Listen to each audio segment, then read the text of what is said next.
My name is Angela Earhart. I'm 38 years old and I've been diabetic for 32 years. So I was diagnosed when I was about 6 and have lived with type 1 diabetes practically my whole life.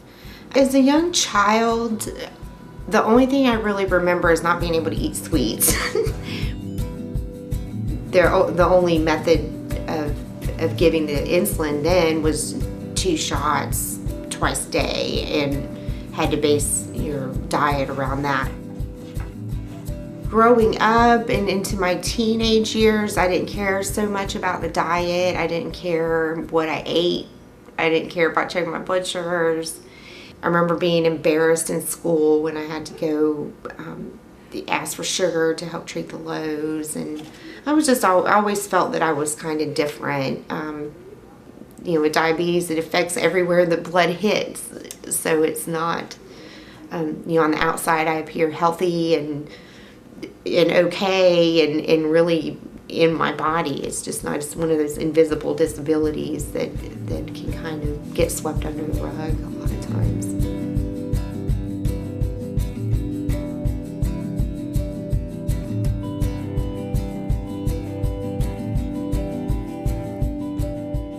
I moved back to Charlotte in 2006 and was working for temporary agencies, and then moved to Raleigh and was working for some temp services up there, and would get their health insurance, so I was able to maintain okay.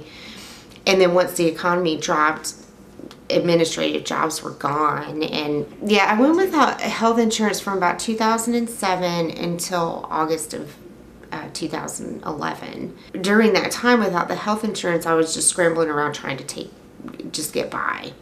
When I lost my job, I went and applied because I was getting unemployment benefits.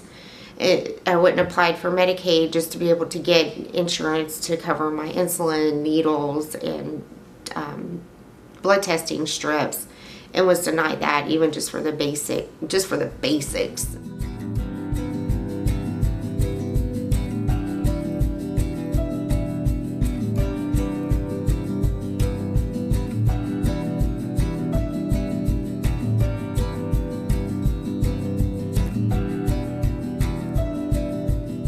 If I would have gotten the acceptance letter, then at least I would have known I could at least go to the doctor, to all the doctors that I needed to, just the endocrinologist, the ophthalmologist.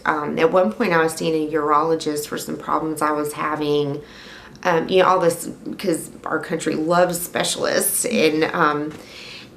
and I couldn't afford to go see any of the doctors, just to go visit, much less the labs that needed to be done, the this and that, so I just didn't do it.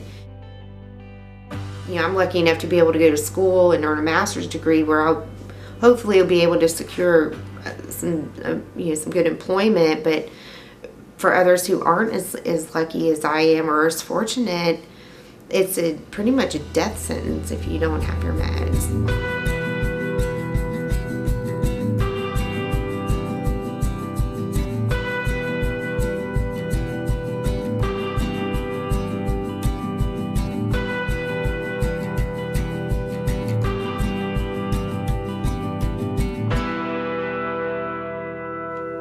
Just being able to get Medicaid, if I lose my job and have to, or something happens to me and I can't work, which could happen, with being diabetic, you never know, and just to be able to have that is huge for someone like me.